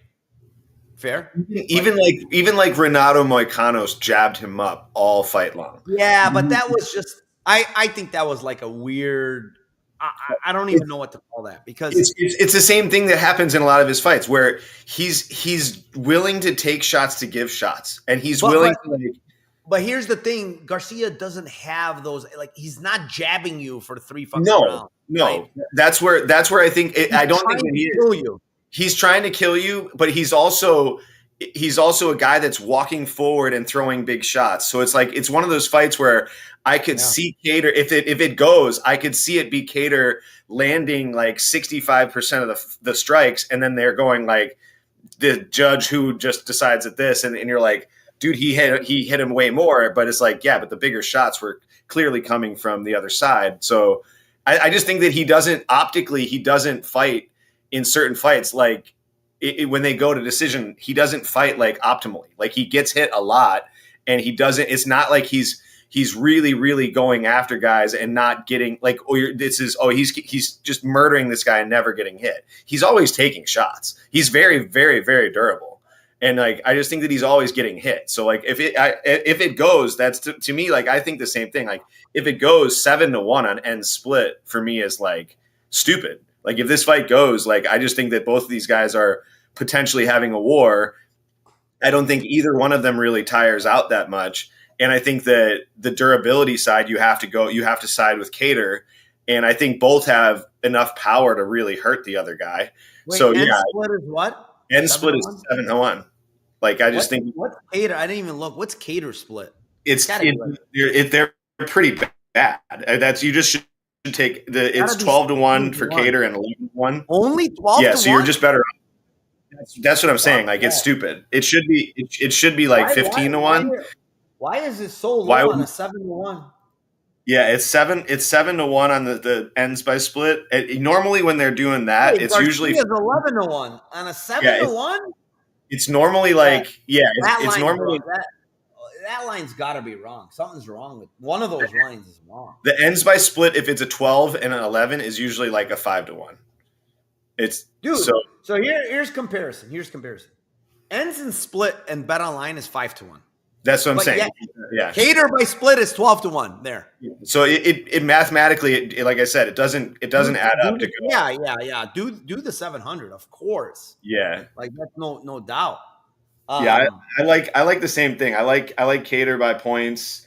I had round 3 in points for Kedar, and then I had the end split. I just thought that those were like, if he gets a finish, maybe he can, beat him up a little bit in round 3. He seemed to be coming on pretty hard in round 3 against Zalal, but just like Zalal had his track shoes on and was running around all over the place. But yeah, I think that I'm not as confident in the round 3 as I am in the decision or the end split. I like the end split probably the most. Yeah. All right. I got one thing to say before we move on to the next fight. I have some links down below in the description. Some of them are for the one is it's a Bet Online referral link. Bet Online. I talked to Dave a lot. Dave Mason, really nice guy. Anytime I want lines, I want anything up, he does them for me. The guy just does them for me. Really, really good guy to work with. He gave me that referral link. It's 50% deposit bonus up to $250 in free bets. You also get 100 free spins in their casino for 10 spins. And then they gave me the sportsbetting.ag link, which is an exact clone of Bet Online. So basically it's like getting 2 Bet Online accounts. Also there's a link for that. There's a promo code. Make sure you guys put in those promo codes. They're 2 different ones. But again, you get the same deposit bonus I would recommend using crypto. And with this new law, man, this new law that they're trying to do here, it's kind of a disaster, honestly. It doesn't seem like it's pushing through yet. They're trying to push through the 100% deductible, 100 losses, but 100% of your losses, of your wins. But we'll see what happens with that. But anyways, I did want to mention that there's 2 referral links down below. Use them. Use the promo code. Bet Online's probably the best book to have if you want MMA. The opening lines come there. The props open up there. The regional fights are there. We just absolutely obliterated LFA today. Hit so many dogs. I think we're up like 9 units, 8 units, something crazy. We just hit the female plus 425, and then back to back we hit the plus 210 on Crescendo. Back to back we hit, I think, 3 dogs, pretty big dogs on that. So we've been absolutely killing them today. And yeah, I mean, those links are down below. Use those codes. Like I said, you need to use those promo codes. Use the link first, and then the promo code. It'll ask you for a promo code. Use those so you can get your $250 in free bet credits up to $250. So it's 50%. So if you deposit $500, you get those $250. All right. Enough of that now. I had to give my promo out for my buddy Dave Mason. With that being said, we'll move on. Fight number 11. It is the co-main event of the night, and it is in the welterweight division. It is the 17-8-1 Stephen Thompson versus the 17-1 Gabriel Bonfam. Tim, this one's yours. I like the Bonfim side here. I really wanted to get to a Wonder Boy bet, and I looked at his decision prop, and I was like, that's pretty sexy. I think if you're on him, I think the decision would be the way that I would go. I just think that this fight is for Bonfim. I like his opportunistic submissions. I feel like he can get a club and sub. He can get just, jump in a position where he doesn't really have to get you down all the time to get submissions. He can get you if you're grappling against him, which is rare, but a lot of the times he's getting these subs, he's hurting guys on the feet before he's getting them. And so he doesn't necessarily have to always get takedowns, but in the last few fights, he's been way more proactive in going for takedowns. And I just feel like Wonder Boy at this point in his career is showing he's not have he does not have the athleticism and the quickness to get in and out and bounce around with his style the same as he used to, making it so much harder to get a hold of him, or him being athletic enough to skirt around and be able to move laterally away from people. So I feel like it's either going to be a potential club and sub for Bonfim, or even, I honestly think he could even knock him out once he starts to tire out a little bit and slow down. So I like three. I think the round 2, round 3 for me are good for Bonfim at 5-1 and 10-1. And I'm going to definitely sprinkle the Bonfim Anaconda at 50-1. They got Darce at 8-1. And so anytime you got Darce at 8-1 and Anaconda at 50-1, I think you need to take a shot on the Anaconda at 50-1. Yeah, that's pretty crazy, honestly. I didn't see that. Yeah, that MGM per usual? That's MGM, yeah. So can you put it in for me live on stream, Tim? Yes. Give me a second. See, look at that. Tim, live on stream, Tim is putting in a bet for himself, but he's going to gift it to me. Right, Tim? You're putting it for yourself, but you're gifting it to me, right? Right. Yeah, that's pretty sneaky. Anaconda 50-1. I mean, yeah, depending on how they call it. Yeah, sometimes they fuck it up, and we've seen that before. We've seen that movie before, right, Tim? I think that movie played out really well for you. Yes, it did. Yes, it did. Anaconda UK. Yeah, I mean, listen, the thing with Bonfim is it's so funny looking at him, and it's 17-1, and he only has 3 KOs. Because the way he fights, when you see him on the feet, he's literally swinging for the fences every single time on the feet. He's just chucking big shots. How much do you want on that? Sorry. At 50-1, I'll take 50 if they let me.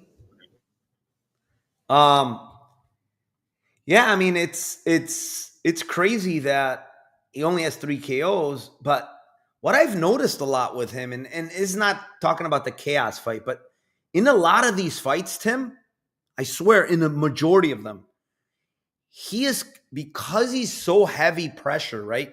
Throwing these huge shots, right, Tim? He's fucking just throwing monster shots, right? Guys initiate grappling against them, right? And then what happens? He gets them in the Darce. He gets them in the guillotine. He gets them, a lot of these guys here shot on him, bro. A lot of them. And yes, Trevin Giles, no. Chaos Williams, no. But Munir Lazez, yes. Right? Munir Lazez, yes. This Garvan guy, Yes. There was a bunch of them, honestly, that shot on him. I don't see Stephen Thompson shooting on him. I think he's going to throw big shots against Stephen Thompson. But honestly, when I watch Stephen Thompson's tape, Tim, I don't think it's a guy that's washed. I really don't think it's a guy that's washed. He looked good against Buckley. It was 1-1 in the third. He was doing well in the third. And then he gets caught with a big shot, right? I don't think this guy is, yes, he's 42 years old. Yes, he's older. But like, what are we doing here, Tim? What are we doing that we're saying this Bonfam guy is a bigger favorite, Tim? Listen to me now. Open those ears and listen to what I'm saying here. Because this is not going to rub you right even. This guy is a bigger favorite than Shafkat was at one point against Stephen Thompson. I mean, no, he got to, 600 did Shafkat, but what are we doing? His submission line is $1.30 worse than Shafkat's. Yeah, but what are we doing here, dude? Like, I don't understand this line, dude. I really don't. I haven't played Thompson yet, but I want to play him so bad because I really haven't seen washed in him yet. I haven't. And it's like, you're literally saying the guy is completely done, which it's not proven by tape, honestly. If you go back and watch his tape against Buckley, who has a lot more horsepower, in my opinion, than Bonfam, and he's a lot more athletic than Bonfam, I mean, he didn't look minus. It looked literally, that fight looked like a pick'em up until he iced him. I think the cards were 2-0 for each guy and 1-1 for another going into round 3. It was. So it's basically 1-1, right? Yeah. Going into round 3. So it's like, that's a pick'em fight, bro. And in round 3, he was doing well. And I get he's older. I know. See, everybody keeps saying because he's 43. I know that. I know that's the reason. But like, he fought, how long ago was it that he fought fucking Buckley and looked that good, guys? 7 months ago. 8 months ago. He looked that good 8 months ago. And look at what Marcus is saying. At weigh-ins, Wonderboy looking like he has been. Yeah, he doesn't. He's always in good shape, dude. He's always in good shape, this guy. He's not going to come in here not to fight. He's going to come in and fight. He's the better striker, bro. He's just the better striker of these two guys. He's a lot more cleaner. He's a lot more technical. Yes, the grappling, Bonfam has an edge, but now we're going to act like Bonfam is like some great wrestler. No, here. that's the thing about it is that Bonfam got taken down by Angelusa like 4 times. Like okay, he's not. Then what's the deal? Why is this guy minus 500? Yeah, it wasn't easy. It wasn't easy for Shavkat to get him down either. Like it wasn't. No. It wasn't. No. Yeah, I think like, and then when Buckley got him down, he popped right back up. And when he didn't, and that's the thing, when he didn't pop up and he did control him, he could not throw ground and pound because he was so concentrated on trying to like just hold him. Yeah, at all. I don't know, man. That's the thing I too. just think the line's too big, bro. The line's too big. The other side of it, though, is that I think that Buckley compared to Bonfam, if Bonfam is able to get a takedown on him, that's where it's like, that's where I think the danger zone is like significantly higher. Sure. It's just a question of if he can get him down. But are we going to act like this guy hasn't faced good grapplers before? No. Right? No, that's why I love the Anaconda as much as I do. Is because if he gets him down, he's going to try to get up, and that's when he's going to have that chance to like. Yeah, I mean, listen, he could sub him. I'm not saying he can't sub him. I do think he can sub him, but I just feel like the fight's a lot closer than this fucking line indicates, man. And I think if Stephen Thompson wins, it's a decision. It's like a striking decision. He's 6-1. Yep. I like that a lot. I like his money line quite a bit. Like something is holding me back just because sometimes when you play these big dogs, they're older. You're like, fuck, man. Like, am I going to just burn my money again? Am I just going to throw my money away? But like, I'm a tape guy. I'm a tape watcher and I'm watching tape. And I know people keep saying like these things but there's no way you can watch his last fight and think this guy's washed. It's a zero chance that you can. If you say that he's washed because of his last fight, then you're not watching tape. Then you're not watching realistic, or you don't even know what you're watching, because he wasn't washed against Buckley, and we just saw Buckley fight in the main event. He was very close, right, Tim, to fighting for the title. If he wins against Usman, he fights for the title. So he was competitive against that guy. So I don't know, man. I think it's Stephen Thompson here, honestly. Believe it or not, I think it's Stephen Thompson. No, I wanted to get this. I wanted to get to that bad. Like I thought that was going to be the one that I went, and then I started looking at the reason why I haven't hit it too is like people keep betting the other side. It just keeps up and up and up. It's fucking plus 350 now. You might get like 650 or 7-1 on his decision by fight time. And I'll tell you, I think that people are just looking at the age and being like, this guy's washed, this guy's young, click the button. Honestly, God.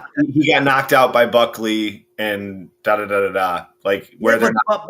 But Buckley has way more horsepower, in my opinion, than Bonfam. Oh, I'm just saying, like, I thought that, like you said, I thought that the fight, striking-wise, was being won primarily by Wonder Boy in that fight. And I think that if you're looking at that fight and you're saying that Buckley knocked him out, it's like, yeah, but you're literally just wiki capping this fight. Like, you're not really watching that fight and saying, like, I mean, he got him, but it wasn't like, oh, this domination of striking. There's not a lot of guys that have dominated him striking.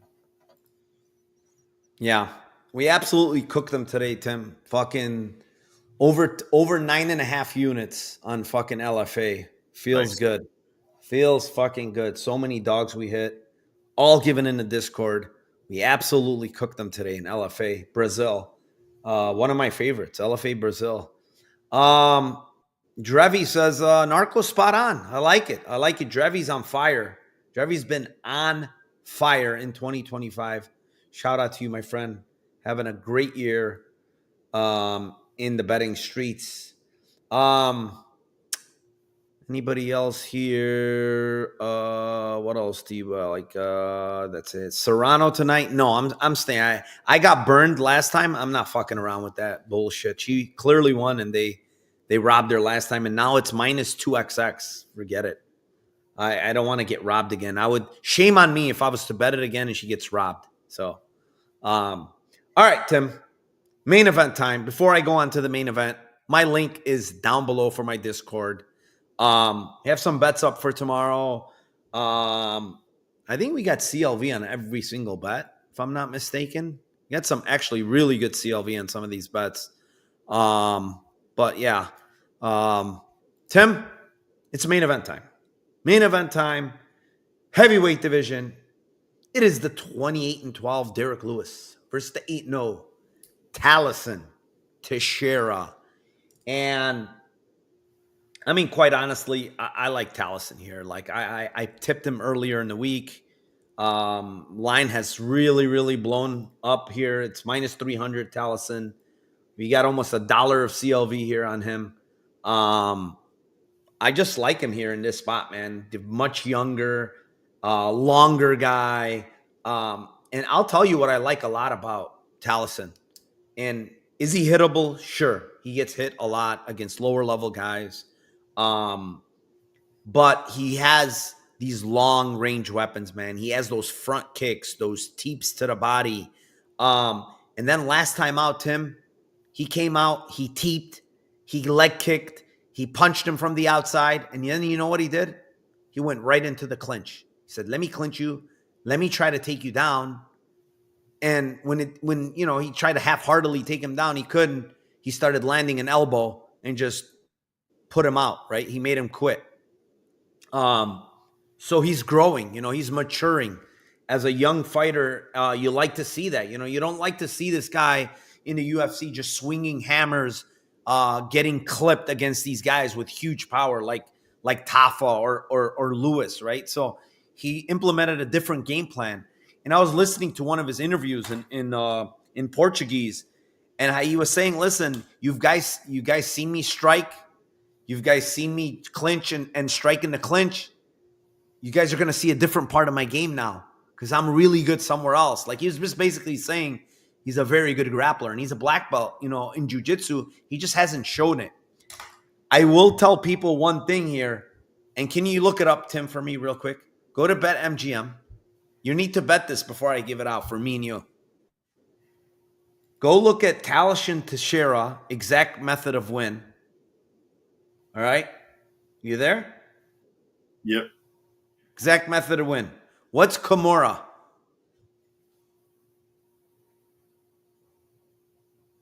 $4,000. I'll take 50 on it. Put 50 on it for me at plus 4,000. And this is why I'm going to say it now after why I think that. In his very first pro fight, people are going to look at that and say, oh, inverted triangle armbar? Absolutely not. It was a Kimura. If you watch the video on it, and the video is hidden, you have to find it. If you watch the video on it, he got a Kimura on the guy.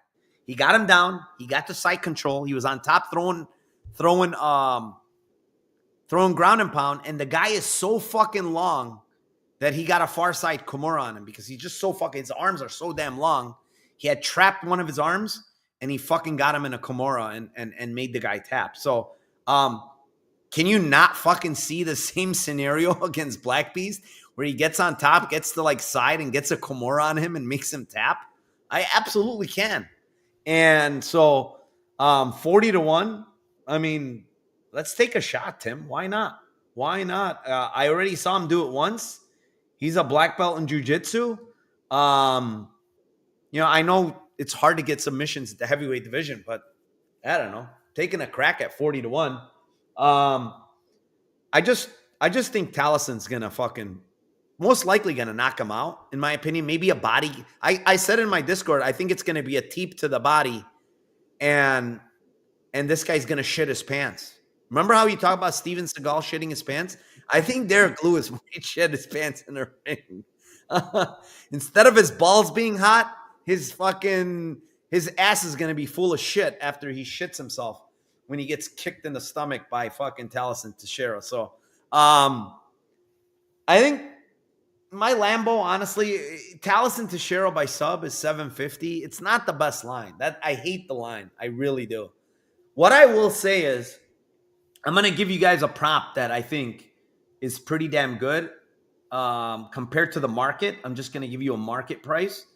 It's off market. It's round 2, Talashin Teixeira on DraftKings. It's plus 650. It's way off the market. Way off. I mean, I was looking at the market. I'm like, what the heck? That's not a correct line.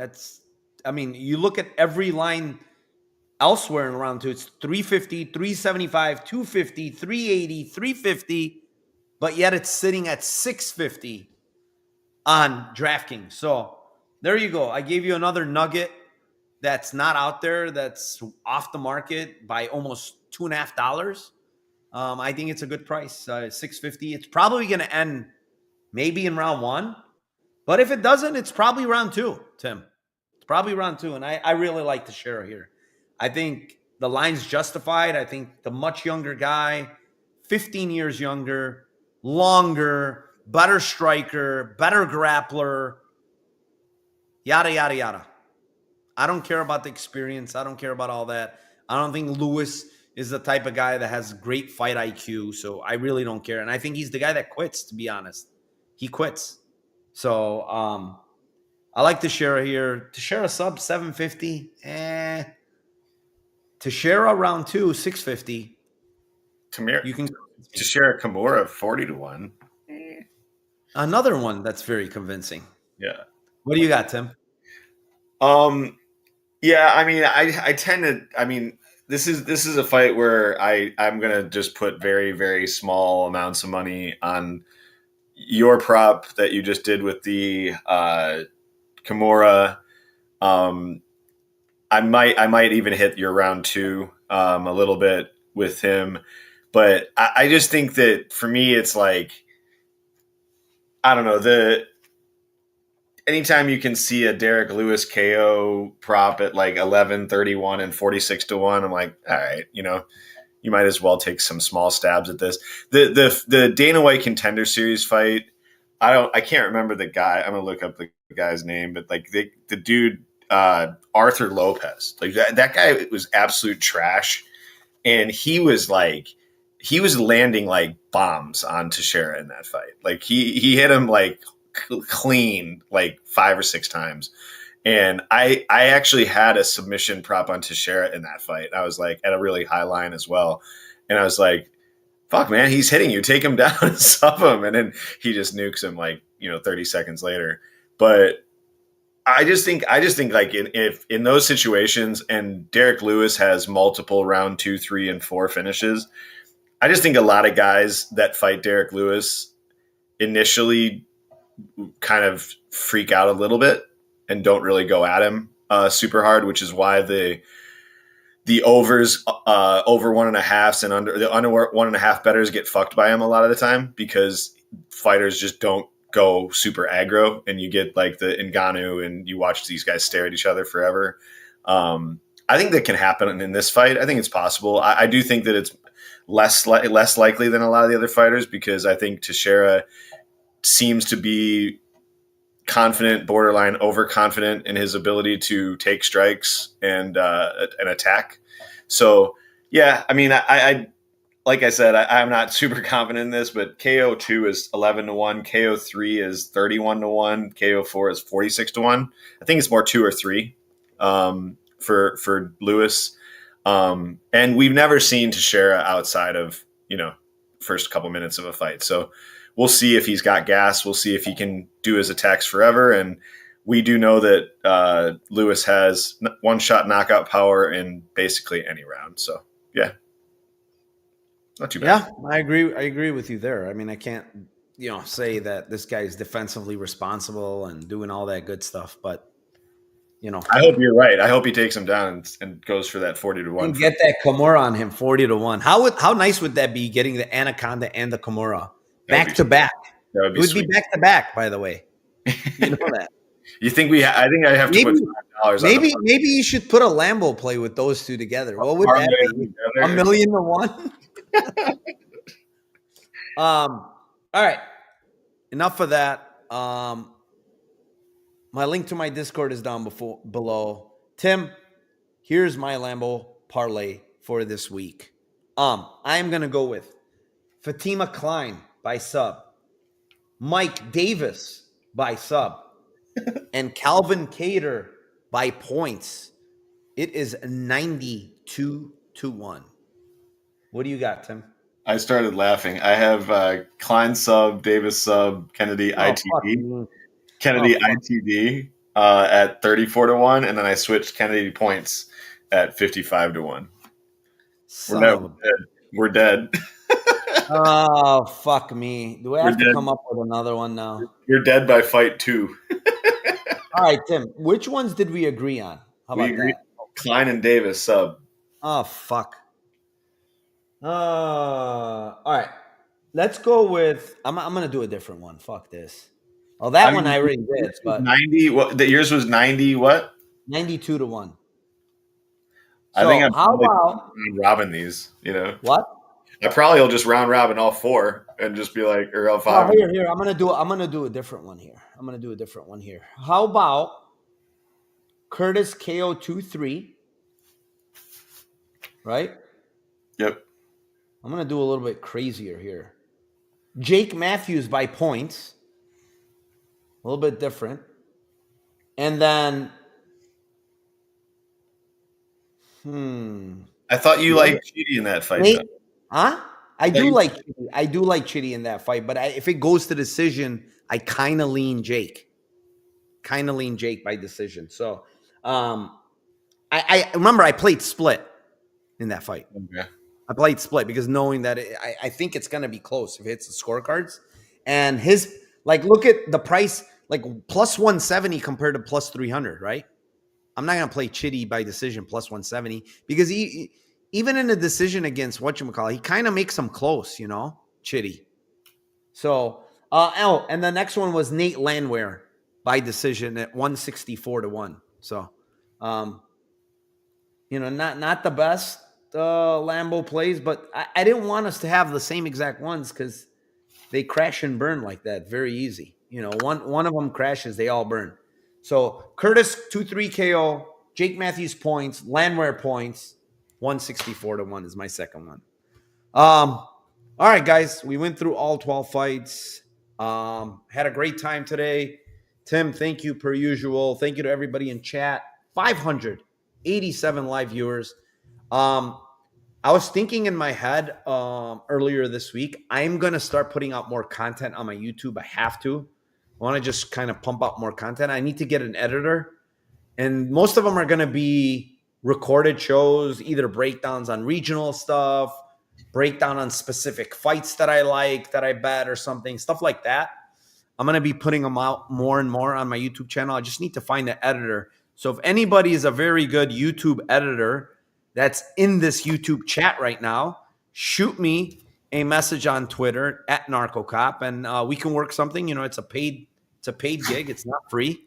And yeah, maybe we could work something out. As long as you have experience doing editing on YouTube, perfect. You know, we can work something out. You can make some money.